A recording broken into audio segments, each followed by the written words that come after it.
envie de diffuser vos spots publicitaires pour impacter plus vos cibles? Chers annonceurs, votre télévision en ligne Guérite TV Monde vous propose des espaces sur ses meilleures émissions, à savoir Au téléphone, Tour d'horizon, Ça parle femme, la vraie version. Pour plus d'informations, contactez le service commercial au 00229 91 19 10 10. Guérite TV Monde, le leader de Web TV.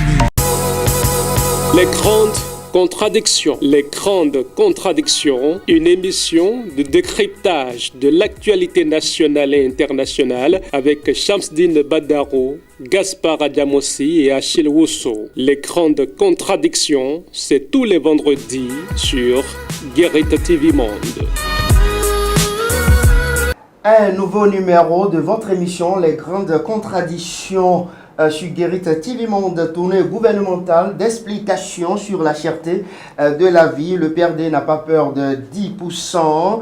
Le prêtre David Kofi Alza fait son entrée en politique. Et royauté au Bénin, interdiction faite aux rois et chefs traditionnels de participer aux réunions en politique. Mesdames et messieurs, ce sont entre autres les sujets que nous allons aborder tout au long de cette émission de ce vendredi 13 mai 2022. Achille Wusso, bonjour et joyeux anniversaire. Bonjour Shamsdine Badaro, merci à vous. Depuis hier. Oui. Bon, jusque-là, on ne trouve rien. Qu'est-ce que vous voulez? Qu'est-ce qui s'est passé? C'est madame qui a tout bloqué ou qu'est-ce qui s'est passé? Nous allons rattraper. L'année prochaine? On va rattraper dans la journée. Bon, de toute façon, moi je ne vois pas les vendredis. Gaspard Adjamossi. Mais puisqu'il y a une complicité entre vous, certainement que... comment s'est déroulé? Shamsdine Badaro. Bonjour. Bonjour à ceux qui nous suivent. Et joyeux anniversaire à Achille. La complicité, je croyais que c'était entre nous trois. Je ne savais pas que c'était... Non, mais c'est d'ailleurs de vous. Je ne savais pas. Vous êtes pour mettre en blanc contre moi. Comme la dernière fois, d'ailleurs. Moi, je suis à l'image de Kofi Alza. De toutes les façons, la glace est vivement attendue, soit pour ce vendredi, soit pour samedi. Oui. Je ne comprends pas. La glace est vivement attendue par rapport à l'anniversaire. Bon, longue vie à vous. Merci. Et beaucoup de courage surtout, et que cette bougie de plus vous apporte plus de bonheur et beaucoup de tonus. Merci, Dieu vous a entendu. Et par la même occasion, longue vie à cette émission également. Ah oui, c'est très important. Malgré ceux qui prient pour qu'elle disparaisse. Gaspard Adjamossi, on démarre par Achille puisqu'il est à l'honneur. Vos amis députés sont en tournée et quelques ministres de la République par rapport à la cherté de la vie. Des explications au peuple. Je crois que on peut dire que c'est une bonne initiative parce que on est appelé à diriger le peuple, on est appelé à travailler pour le peuple. Et si on pense que il est nécessaire d'aller rencontrer le peuple, de discuter avec lui par rapport à certaines préoccupations qui touchent à la vie de la nation, c'est tant mieux. Et le sujet concernant la cherté de la vie est si préoccupant et que ce serait vraiment bien que les membres du gouvernement descendent pour aller au contact du peuple et pour donc lui expliquer les raisons qui justifient un certain nombre de choses dans ce sens et pourquoi pas lui expliquer aussi les dispositions qui sont prises pour alléger un tant soit peu les difficultés actuelles que tout le monde traverse. Gaspard Adjamossi, ministres et députés sur le terrain. Oui, pas que ministres et députés, et ministres, députés, les conseillers, les élus, les directeurs généraux, les élus à la base, les maires, les directeurs à divers niveaux, les cadres des différentes localités et qui vont descendre. Ça fait une délégation de beaucoup de personnes qui vont descendre dans les 77 communes du Bénin pour expliquer la cherté, pourquoi il y a la cherté de la vie et expliquer les mesures prises par le gouvernement. C'est à cette occasion également, il serait permis aux populations, n'est-ce pas, de poser des questions aux ministres, de poser des différentes questions pour avoir des éclaircissements. A priori, on peut dire que c'est une bonne chose, puisque c'est le gouvernement, en tout cas, qui décide des opportunités de mener telle ou telle action. Je crois que le gouvernement a décidé en toute opportunité de faire cette tournée-là. N'empêche que nous, en tant que acteurs, en tant qu'observateurs, on peut également se poser quelques questions. La première que moi je me pose, c'est de savoir véritablement quel serait l'impact de cette tournée sur la cherté de la vie. Est-ce que ça aura pour finalité de réduire le coût de la vie? Si ce n'est pas le cas, moi je trouve cette tournée-là un peu hypothétique. Ça c'est mon avis personnel. Si c'est juste pour aller expliquer, je crois qu'il y a eu des canaux d'explication, je crois qu'il y a eu des points de presse, je crois qu'il y a eu par médias interposés des explications. Je crois qu'il y a eu une tournée ou bien une rencontre du ministre du Commerce avec certains acteurs. Je crois que ça aurait été suffisant plutôt que de chercher à se déplacer. Certainement que le contexte y presse, puisque c'est d'autres voies l'opportunité de cette tournée en analysant, en se disant, bon, c'est la proximité des élections législatives qui explique peut-être cette tournée qui permettra ce contact-là. D'autres ont essayé de faire une analyse que je partage entièrement. Quand vous prenez, c'est une semaine de tournée, hein, quand vous prenez rien que le département de Lomé, et vous prenez les une semaine de tournée, que vous faites un calcul rapide de 10 millions par commune, pour les délégations, vous vous retrouvez banalement à 770 millions. C'est peut-être un calcul facile, c'est peut-être un exercice bon, fastidieux, je dirais. Mais donc ça fait va coûter 10 bon, millions par commune. Je ne sais pas. Moi, j'ai essayé vous tirez d'avancer. Ce calcul sur montant d'où? Je dis que j'ai lu ça quelque part et c'est peut-être une opinion que je...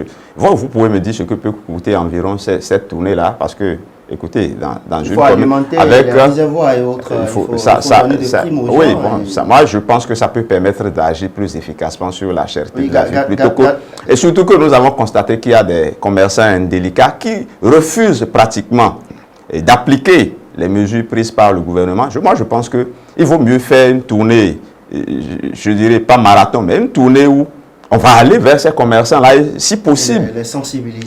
Non seulement les sensibiliser, mais s'il faut même prendre des sanctions, aller dans les marchés. Moi, je pense que c'est mieux que, comme si on expliquait aux populations, comme si la vie deviendra subitement moins chère, ou comme si les populations iront désormais imposer aux commerçants les prix désormais à pratiquer sur le terrain. Donc, moi, je dis que c'est une bonne chose la tournée, mais ça n'empêche pas d'émettre quelques réserves.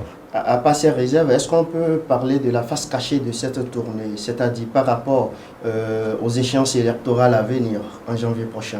On ne peut pas ne pas supputer sur ça. Vous savez, ce gouvernement-là, le gouvernement de la rupture, c'est un gouvernement avare en pareille sortie, hein, très avare en pareille sortie. En tout cas, pour la petite expérience que moi, j'ai eu par rapport à la petite lecture que j'ai faite des activités de ce gouvernement-là, vous ne verrez presque jamais ces gens de sortie du gouvernement parcourir le territoire national pour aller faire des explications. C'est plutôt une habitude qu'on connaissait du régime Yahya Boni. Mais vous avez constaté qu'un peu avant les présidentielles, il y a une tournée nationale. Vous avez constaté qu'il y a quelques semaines, comment on a célébré la journée internationale de la femme. Et maintenant, vous avez constaté également la tournée. Bon, donc, on ne peut pas, en tant qu'observateur, ne pas supputer. Mais ça ne veut pas dire que c'est la réalité. Hein, mais nous, en tant qu'observateurs, on peut quand même se permettre, n'est-ce pas, d'aller sur ce terrain. Merci à vous, Gaspard Diamansi. Achille Oussou, bientôt les législatives. Est-ce que cette tournée qui est en cours, qui a donc démarré hier jeudi, est-ce qu'on peut dire que ça a rapport avec les législatives à venir?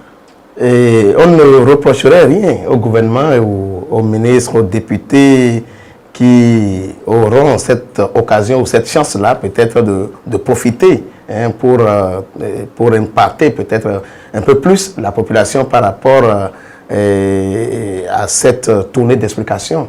Peut-être, puisque jusque-là, nous ne savons pas qui seront candidats et qui ne seront pas candidats. Est-ce que ces ministres qui sont appelés à descendre, à descendre sur le terrain, à aller dans les communes pour rencontrer la population et pour lui expliquer qu'on appelle les raisons qui justifient donc un certain nombre de choses par rapport à la cherté de la vie, est-ce qu'ils seront candidats? Est-ce que les députés qui sont membres de cette délégation, les préfets et autres seront candidats à cette élection-là? Je crois qu'à partir de cet indice, on peut dire que, bon, que ce n'est pas évident qu'il y ait un lien direct avec les élections législatives.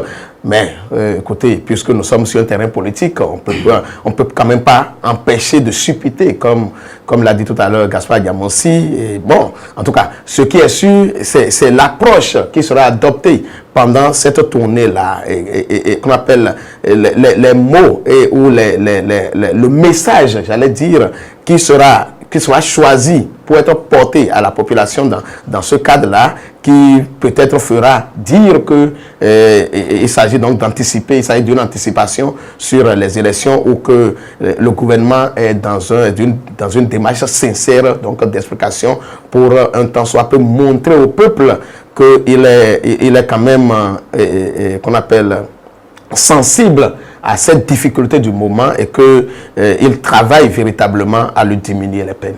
Même si les autres ne savent pas qui seront candidats ou pas, est-ce qu'Achille Aoussou sera candidat puisque vous êtes du bloc républicain?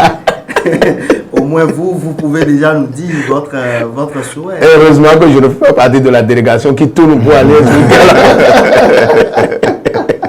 Mais il faut déjà nous donner le scoop. Est-ce que vous serez sur la liste du départ? Vous le saurez en son temps. Pour le moment... Vous devez aider votre jeune frère, Gaspard Diamonsi. Je sais que tout se passe bien de côté de l'UP. Oh, je serai candidat. On va parler de mon parti Pierre. Le PND n'a pas peur des 10%, selon Gracien Awamenu, je crois. Awamenu. Gaspard Diamonsi. Votre ancien parti? Non, vous savez, monsieur Gracien Awamenu, c'est justement le chef de la délégation du PRD qui a rencontré le médiateur de la République. C'est lui qui est l'auteur du communiqué du PRD avant cette rencontre, qui parlait d'atténuation de la règle des 10%. Je crois qu'après les critiques, c'est de bon ton qu'ils réagissent et qu'ils disent réellement ce que le parti a comme position par rapport à ces critiques. Et je crois qu'il a bien martelé que le PRD n'a pas peur des 10%. Mais je crois que c'est une bonne chose de l'affirmer, mais c'est également bien qu'on le constate, n'est-ce pas, dans les actes et sur le terrain. Je crois que ceux qui ont reproché au PRD d'avoir peur des 10%, c'est d'abord quand on observe leur volonté de remonter, de remontada, et comme l'expression le dit, et les actions qu'ils mènent sur le terrain, en fait, sans tenir compte des 10%, et que subitement, on les revoit souhaiter, en estimant que le maintien des 10% peut permettre, n'est-ce pas, seulement aux deux blocs de se représenter à l'Assemblée nationale. Je ne dis pas que c'est exactement ce qu'ils ont dit, mais quand on lit le communiqué, c'est l'impression que cela dégage. Ça frise, n'est-ce pas, une inquiétude du PRD par rapport à l'application de la règle des 10%. Maintenant que l'explication vient et dit, nous n'avons pas peur des 10%, écoutez, on prend acte et on dit rendez-vous au scrutin, on souhaite bonne chance au PRD. J'espère que Ayaché nous va certainement revenir sur cette actualité. En parenthèse. Qu'est-ce que vous la conférence de rédaction de ce journal avisera. Parce que ce n'est pas ce que le parti a fait à cet organe de presse. Non, un parti n'a pas besoin de faire quelque chose à un organe de presse.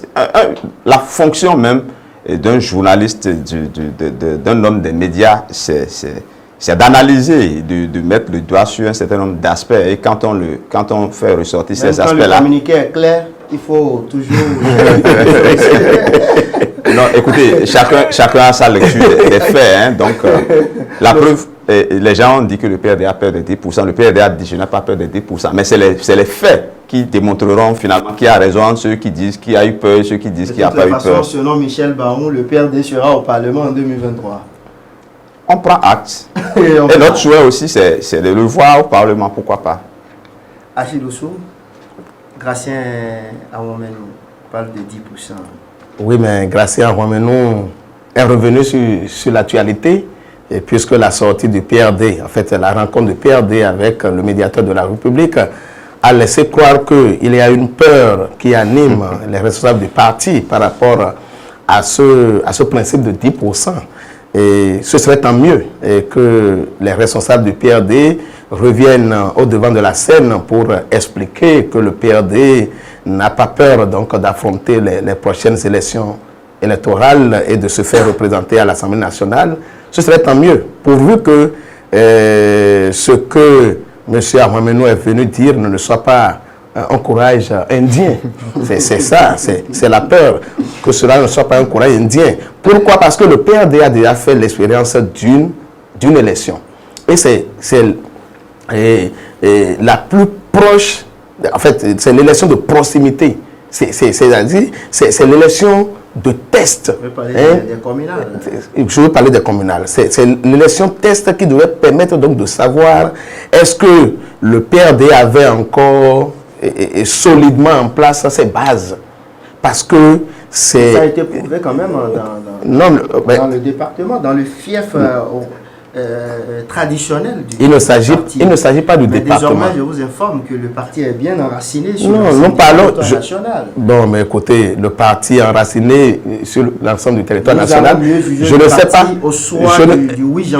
Je ne sais pas si c'est aujourd'hui qu'on va encore chercher à justifier que le PRD est vraiment enraciné sur le plan national. Je ne sais pas. Parce que le PRD est vieux de plus de 30 ans. Et donc, c'est le plus vieux parti d'ailleurs sur l'échiquier politique national.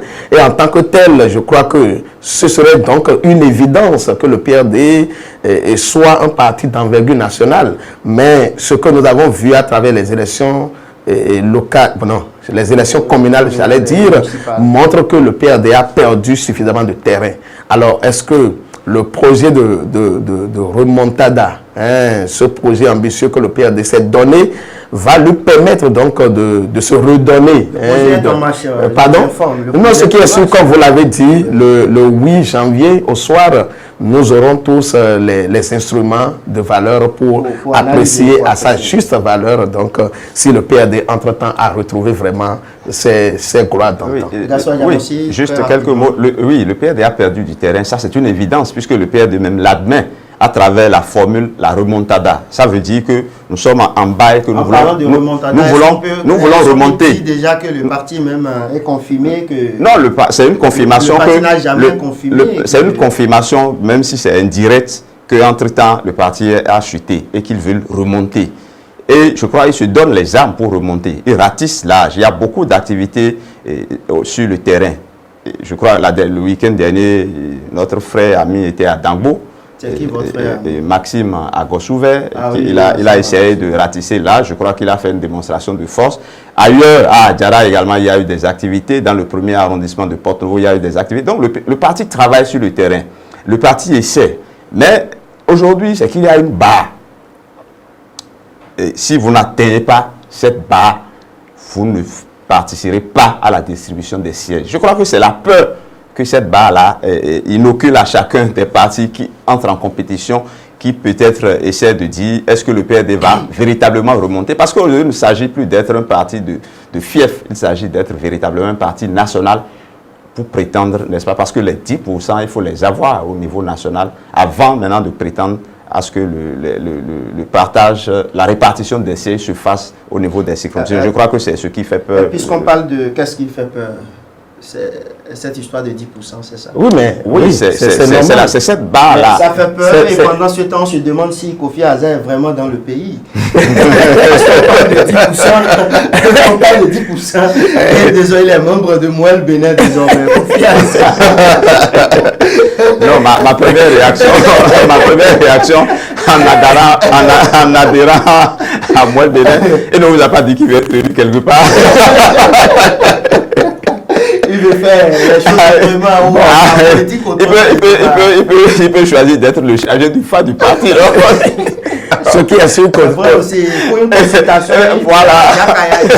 C'est le lieutenant. Ah bon, pour cette élection, est-ce qu'il y a le cas d'abord? Ce que le phare me montre. Au contraire, moi je pense que en allant déposer ses valises à Moël Bénin, que Kofi Azar peut-être vu dans cette consultation que le parti a des beaux jours devant lui, et que par rapport à ça, et les élections législatives... Les beaux jours là, c'est avant ou après le 8 janvier prochain. Les élections législatives prochaines nous réservent peut-être des surprises. Pourquoi pas? Ah oui, parce que... Le prochain président du Parlement pourrait être J'ai l'impression que Achille a consulté le phare pour le prêtre phare et Kofi Azar avec son analyse. Bon, en tout cas... Je n'ai pas compris, mais quand même, il faut respecter le choix de l'autre. Tout à fait. Mais je n'arrive toujours pas à comprendre. Non, Achille, là, il faut... Moi, vraiment, je tiens compte de l'analyse d'Achille Oussou. Parce que je crois que pour quelqu'un qui lit le phare, qui lit le futur et qui choisit d'aller faire Moël je ne sais pas pourquoi vous vous éclatez de rire. Ben écoutez, qu'est-ce que vous voulez dire? Moël Bénin n'est pas un parti qui peut faire des espoirs. C'est la réaction de M. Vadaoudil qui tend à nous démontrer ça. Mais moi, je pense que M. Kofi Azar ne sera pas d'accord avec nous. En fait, si moi, je devrais même conseiller Kofi Azar, il aurait pu choisir entre IP ou B. Mais pourquoi pas le Non, moi, ce qui paraît bizarre, mon analyse était tout autre. Et vous avez orienté les analyses tout autre. Parce que je me rappelle que entre-temps ici, quand des pasteurs avaient adhéré à un parti ici, on s'était pris à ces pasteurs-là en estimant que leur place n'était pas en politique, mais que leur place était dans les églises. Et bizarrement, aujourd'hui, c'est un prêtre phare, un gardien de la tradition, un gardien du temple qui laisse ses courir, qui devait désormais. Ce qui dérange encore, c'est de la période où on interdit aux têtes couronnées hautes d'aller. Mais vous avez quoi avec vos yeux? C'est parce que vous nous faites marrer, quoi. Bon, en tout cas, nous ne savons pas quels sont les projets futurs de Moël Bénin. Peut-être que Moël Bénin va déposer aussi ses valises comme l'UDBN. Le président Jakayadi, il est clair. Ah bon. Nous allons toujours garder le parti Moël Bénin et à travers même l'adhésion de Kofi Azar. Moi, je tiens spécialement à tirer un coup de chapeau à Jakayadi. Ça veut dire qu'il nous réserve beaucoup de surprises dans les jours à venir. Parce en tout cas, c'est... En connaissant l'homme, Kofi Azar, adhérer à un parti politique, il ne faut pas négliger cet aspect-là. C'est vrai. Ça veut dire que Jakayadi, il est en train de travailler dans l'ombre. Non, vous savez, un parti, c'est quand on crée un parti, on aspire à conquérir le pouvoir. Et la conquête du pouvoir, ce n'est pas forcément dans les médias. Hein. Donc, je ne sais pas pourquoi. La conquête du pouvoir, ce n'est pas forcément dans les médias. Donc, c'est sûr que Kofi Azar a lu loin dans l'avenir de... Donc, vous voulez dire de l'adhésion de Kofi Azar, ils font un travail pour l'avenir et non pour... janvier 2020. Non, ça peut être pour les médias comme ça peut être pour l'avenir. Mais comme l'autre a pour vocation surtout de lire ce qui va se passer dans le futur. Le futur peut être un futur prochain ou un futur lointain. De toutes les façons, comme vous l'avez dit, il faut tirer peut-être un coup de chapeau. On reste toujours on va parler toujours des têtes couronnées hautes. Et Achille Oussou, ils sont interdits désormais de parler des activités politiques, même si Kofi Azar peut-être il donnera un point de presse dans les jours à venir pour mieux nous situer, ou pourquoi pas pour nous dire qu'il abandonne les courriers désormais. Exactement. C'est bien possible. Exactement, pourquoi pas. Alors, parce que il paraît que ce sont ces têtes couronnées, chefs religieux et traditionnels, eux-mêmes, qui se donnent cette obligation maintenant de ne plus s'associer aux activités politiques. Parce que nous l'avons dit hier, et nous l'avons dit déjà par le passé, un roi ne se hâte pas. Un roi, ce n'est pas celui qui court dans les rues.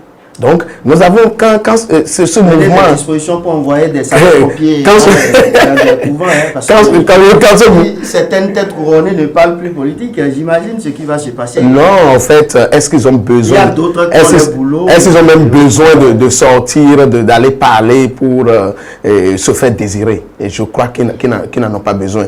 Puisque ce sont des leaders d'opinion, naturellement. Ce sont des leaders de l'opinion, ce sont des gens capables donc de drainer du monde pour tel ou tel candidat ou tel parti.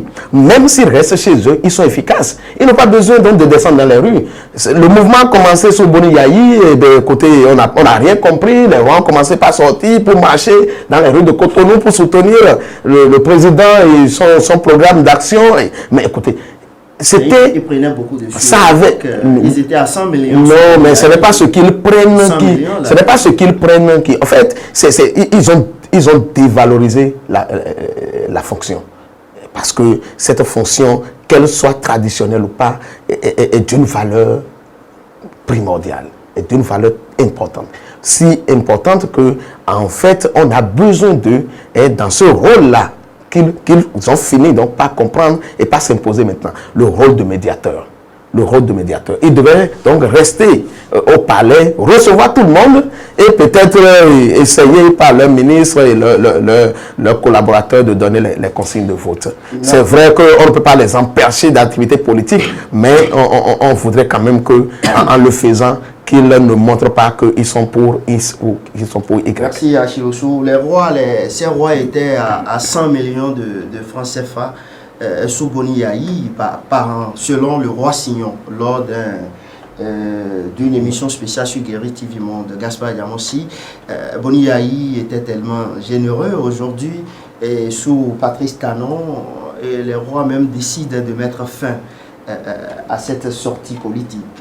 Non, les 100 millions du président Boni Yayi, ou bien pas du président, parce que ça ne vient pas de sa poche, les 100 millions de l'État béninois sous Boni Yayi qui allait vers les rois, est-ce que c'était pour qu'ils participent aux activités politiques? Je ne le pense pas.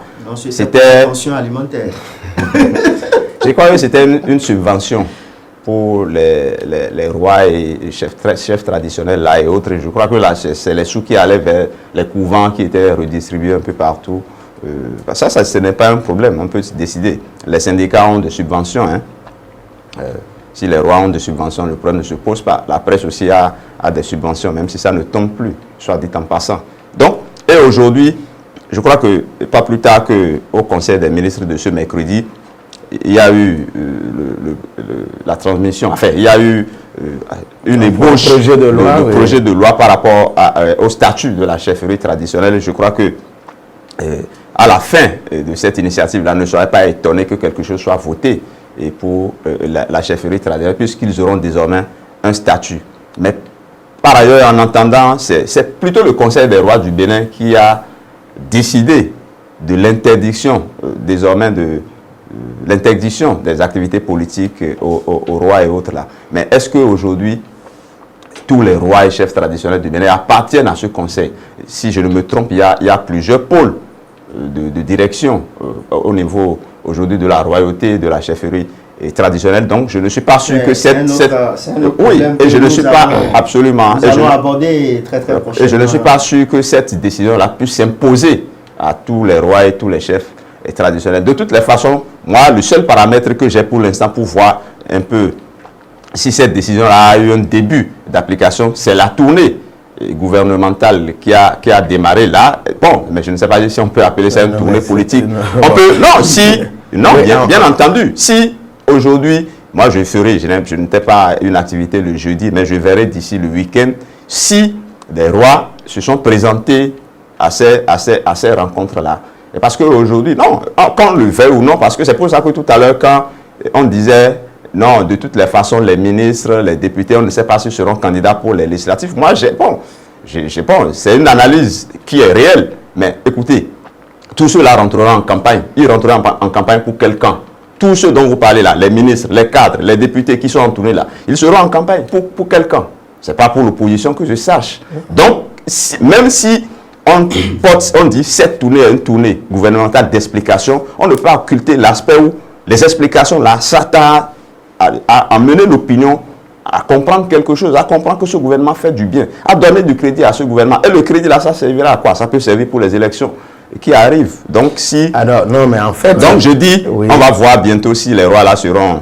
Parce que si le roi, tous les députés sont appelés à être de cette tournée-là. Quand vous prenez Lomé, tous les députés de Lomé sont appelés. Et quand on sait que des rois sont rattachés à des députés, vous allez dire que ces rois-là, c'est même là le nœud du problème. Des rois, en fait, on sait que des rois étaient installés par des députés. Oui, mais moi je voudrais pas... Quand on prend la vallée de Lomé par exemple, à partir de Dambo, non, mais moi je voudrais... Je voudrais quand même... J'aime pas appeler des noms parce que c'est des cas qu'on peut voir un peu partout sur le territoire national. Mais là, vous avez parlé de la vallée de Lomé, mais il y a un roi qui est installé en plein cœur de Porto-Novo. Pas plus tard, vers Rwanda, vous n'en avez pas parlé. Vous laissez Porto-Novo, vous parlez de Dambo. Porto-Novo est plus proche que... Vous avez choisi... Alliance, je suis de Dambo. Bon. Moi, je préfère partir de ce qui est plus proche. Non, mais écoutez, vous savez, tout État est dirigé et gouverné.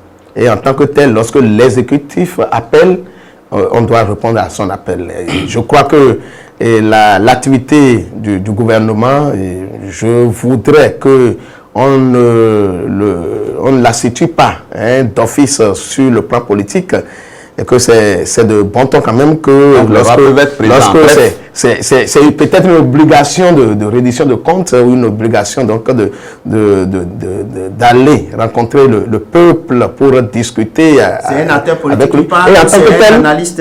C'est un analyste de la chose politique qui parle. Et en tant que tel, le roi fait partie de la population. Je crois que nous sommes encore au début de l'application de ce nouveau principe qu'ils se sont imposés, et peut-être que les invitations étaient parties depuis. Et donc, je crois que, aller répondre à l'invitation, puisqu'il ne s'agit pas de faire l'éloge d'un parti politique ou d'aller faire l'éloge du chef de l'État, ou plutôt de parler de la cherté de la vie, le sujet prête à suffisance qu'on peut quand même, on peut associer les têtes couronnées à une telle activité. Seulement que, comme je l'ai dit tout à l'heure, lorsque le message va prendre une connotation politique, c'est là où il aura mal donne. Et je crois que c'est d'un cœur quand même sincère, c'est une préoccupation sincère qui amène le gouvernement à rencontrer donc les populations à la base. Et qu'est-ce qu'on peut dire? On peut peut-être supposer qu'un roi peut être appelé à cette assise-là et peut participer bel et bien, même donner, qu'on appelle son point de vue sur un certain nombre d'aspects, parce que le roi, dans une rencontre pareille, est aussi quand même le porte-parole de cette population à la base. En suivant cette émission, des rois vont beaucoup aimer votre intervention. Merci à vous, Achille Osso. Pour terminer... Si le roi est un citoyen comme tout autre, pourquoi l'empêcher de faire également la politique, et pourquoi l'empêcher d'être là où son sort va peut-être se décider? Donc si on raisonne comme ça, moi je pense qu'il faut laisser les rois faire ce qu'ils veulent, même s'ils veulent aller sur un meeting, il faut les laisser. C'est eux-mêmes. Non, mais ce qu'on refuse, c'est que le roi aille marcher dans les rues pour dire qu'il est à la solde d'un parti politique ou d'un candidat. C'est ça qui dérange. En tout cas, personnellement, c'est pourquoi je disais tout à l'heure que le roi, ce n'est pas celui qui... de toute façon, on aura l'opportunité d'avoir plus de précision sur cette décision. Gaspard Diamansi, le dernier sujet à présent, même notre émission Les Grandes Contradictions, il y a la SBE qui a beaucoup perturbé l'enregistrement. Gaspard Diamansi, depuis quelques temps, qu'est-ce qui se passe avec la SB2? Malgré des explications sur explications, ça ne va pas, on ne comprend toujours pas. On ne comprend pas. De toutes les façons, pour les coupures de cette période-là, ou les délestages de cette période-là, parce que moi, je ne sais pas quelle expression il faut véritablement utiliser, j'ai lu à la volée qu'il y a eu effacement de ce que le Nigeria nous envoyait, et qu'ils sont à pied d'œuvre, n'est-ce pas, pour trouver des solutions par rapport à cela. Mais, moi, quand on me dit tout ce que le gouvernement a fait par rapport à l'autonomie énergétique, du Bénin par rapport à tout ce qui est fait, par rapport aux centrales, un peu partout. Là, moi, je croyais qu'on était à l'abri désormais de ces situations-là. Mais bon, écoutez, de toutes les façons, il n'y a pas un pays où il y aura zéro coupure d'électricité. Hein. Il y en aura un peu partout. Moi, ce qui m'a gêné, c'est plutôt les explications du DG par intérim de la société qui était un peu dans les médias la semaine dernière ou le week-end dernier plus précisément. Quand il parle des coupures en général, première raison, on dit c'est l'œuvre des vandales qui volent les câbles de la SPE. Je dis, mais pour une société moderne, je ne sais pas comment, en plein 21e siècle, que les câbles soient encore à portée des vandales. Ce n'est pas possible que moi, citoyen, c'est vrai que je ne suis pas, que moi, citoyen, je sois capable d'aller couper et d'aller vendre des câbles de la SPE sans danger. C'est vous, ça, il y a des spécialistes. Bon, donc c'est des spécialistes. Je ne sais pas. Donc ça paraît ridicule. On constate, on réalise qu'ils sont souvent des anciens agents. Bon, voilà. C'est ça qui dérange. Bon, ou bien on dit que c'est des camions qui cognent les poteaux ou bien qui gâchent Il faut que la PIMEC nous aide à... C'est trop banal. Bon, c'est banal. Ces explications me paraissent trop... Ça pénalise tout le monde. Je pense que la société doit chercher à se moderniser et davantage pour que les câbles ne soient pas portés de n'importe qui. Avec l'efficacité de notre ami Yovo, je crois qu'il va relever. Bon, ça c'est bien. Une autre explication dit que ça c'est pour la bonne cause et que c'est la société même qui décide de ces coupures-là pour la bonne cause. Mais je dis... Des entretiens... Pour des trucs d'entretien. Mais est-ce que dans ces cas, est-ce qu'on informe au préalable les abonnés? Je vois souvent des communiqués. Oui, quand vous regardez les coupures en général, dans quel pourcentage représente les cas où c'est eux-mêmes qui veulent faire des travaux et qui coupent? Si c'est minime, ça veut dire qu'on a encore des soucis à se faire. Et quand on avertit, c'est bien. Mais quand les coupures surviennent, quand on avertit ou quand on n'avertit pas, ça crée beaucoup de dommages. Je suis sûr que au niveau des installations, des structures, est-ce que vous avez jamais eu cas en fait, que cette société-là a pu réparer des préjudices subis par des citoyens en cas de coupure, le Béninois, souvent, c'est voilà. Non, mais ceux qui tentent même de le faire sont découragés au bout de quelques procédures. Hein. Je ne crois pas que cela soit aussi facile et que ça. Vous voyez, donc, rien n'est facile dans la vie. Oui, rien n'est facile dans la vie. Et l'autre aspect, c'est que pour avoir leur facture, ils sont, vous savez, ils mettent une certaine forme de pression. La dernière fois, c'est une opération commando sur les citoyens pour avoir leur sous. Mais quand les populations souffrent de cette manière-là, nous, on subit et c'est les explications justes et on est là tranquille. Le Yovo national est à l'écoute, il doit pouvoir nous aider. Il s'appelle comment? On avait pensé que l'arrivée de ceux-là allait changer radicalement ce qui se passait, mais malheureusement... Non, oui, c'est vrai que c'est un sujet qui devrait beaucoup nous préoccuper parce que tout le monde vit maintenant les coupures. Voilà, ça a retardé même notre émission. Et il faut dire que d'abord, nous devons dire sans langue de bois que les actes d'incivisme sont à décourager. Il faut décourager. Moi, je ne sais pas pourquoi l'État va mettre de grands moyens pour réaliser de grandes infrastructures et on va se permettre de les vandaliser. Ce n'est pas bien. Ce n'est pas bien. Et ceux qui font ça, je crois, comme vous l'avez dit tout à l'heure, l'État devait travailler à les mettre hors d'état de nuire et à les décourager à jamais. Et ça fait un. Deuxièmement, c'est vrai que ça fait un moment que le Béninois a perdu l'habitude des coupures d'électricité. Depuis 2 ou 3 ans, et je crois que ça a beaucoup reculé. Et que ça reprenne comme ça, je crois qu'il y a de quoi s'inquiéter. Il y a de quoi s'inquiéter. Qu'est-ce qui s'est passé entre-temps? Est-ce que c'est des travaux techniques qui justifient ces coupures? Est-ce que, comme on le dit, c'est le Nigeria qui désormais nous retire son assistance? Il faut quand même pouvoir communiquer avec le peuple, il faut informer le peuple pour que les gens prennent leurs dispositions. Parce que les dégâts, c'est ça le problème. Des gens qui ont déjà acheté un certain nombre de choses dans leur boutique, les poissonneries, partout où on utilise le froid, où les gens ont fait de stock. Et on coupe comme ça là, et ça endommage tout. Il n'y a personne pour leur venir en aide, pour les aider à sortir de situations. Donc je crois que c'est des choses aussi importantes là, sur lesquelles les autres, il faut... comment on appelle, ceux qui réparent les groupes électrogènes là. Ah ben c'est normal. le malheur des uns... Parce qu'à l'arrivée de talents, ceux-là ne travaillent plus. Le malheur des uns fait le bonheur des autres. Pourquoi pas, il y a des bocolons qui travaillent dans l'ombre. C'est vrai qu'il faut leur permettre aussi de vivre. De vivre, il faut qu'ils mangent. Mais avec talent, ils doivent réfléchir autrement pour... on parle de conversion, non? Mais en réalité, qui est con? Vous avez l'habitude de passer devant les centrales de la SBE ou bien devant les structures de la... Eux-mêmes, ils ont des groupes électrogènes. Hein, donc...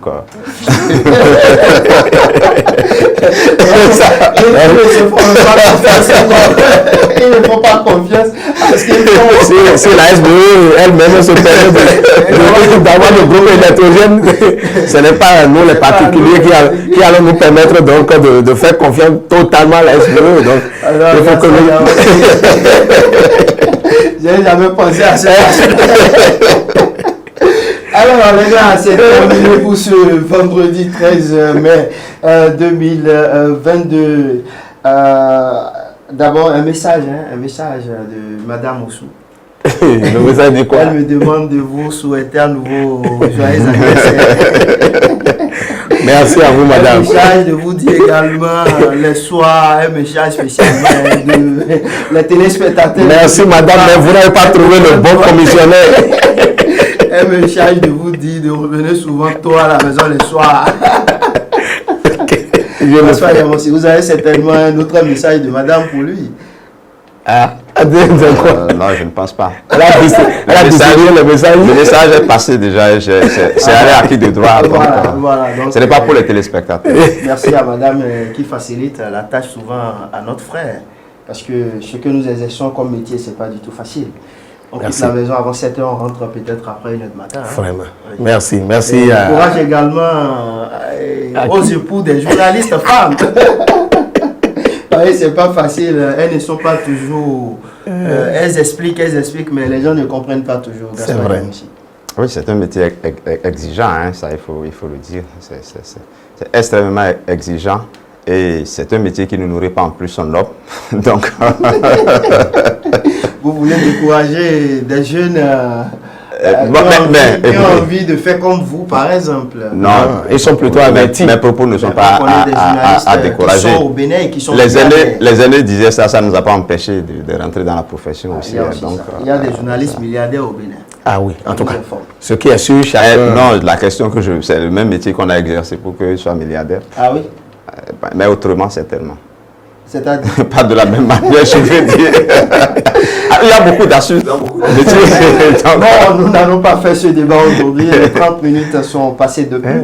C'est définitivement terminé, mais avant de conclure, on va donner la chance à Gaspard Yamoussi de remercier quand même ceux qui font l'actualité. Oui, je les remercie d'autant plus que ce vendredi, Achille fait partie de ceux qui ont fait l'actualité. Parce qu'on a passé le plus clair de l'émission à nous marrer. Ça prouve que c'est une véritable émission anniversaire que nous avons eu à faire. Je lui souhaite encore une fois un joyeux anniversaire, plein de bonnes choses pour lui et pour nous tous. Amen. Amen. Merci Gaspard Yamoussi, Achille Oussou. C'est terminé. Je dis merci à vous, Jamzine Badarou, pour cette ambiance dans laquelle nous avons passé ce numéro de notre émission. Merci à Gaspard Yamoussi. Merci à tous les amis de l'ombre qui nous accompagnent tous les vendredis. Et aussi merci à madame pour son message. Merci à vous, Achille Oussou. Ce qui est sûr, je vais revenir ici le vendredi prochain. C'est une promesse pour dire aux internautes s'il a tenu parole ou pas dans le cadre de la célébration de son anniversaire. Achille Oussou qui célèbre son anniversaire chaque 12 mai de chaque voilà, de chaque année, ou 12 mai de chaque année, voilà. Ce qui est sûr, l'un dans l'autre ou l'autre dans l'un. C'est 12 mai. C'est définitivement terminé. Merci à toutes et à tous. Merci à nos internautes. Merci à Alphonse Boton, réalisateur maison, assisté de Roméo ou Patrice Ayonton de toutes les façons, que ce soit Patrice ou que ça Roméo, en tout cas, c'est un jeune compétent de la famille à longtemps. Sans oublier Kabirou Adjadi qui est resté sur les caméras dans le studio. Fauziat Sefou à la coordination générale. Evelyne Dossou, assistée de Fauziat Sefou. Mesdames et messieurs, on descend et à vendredi prochain.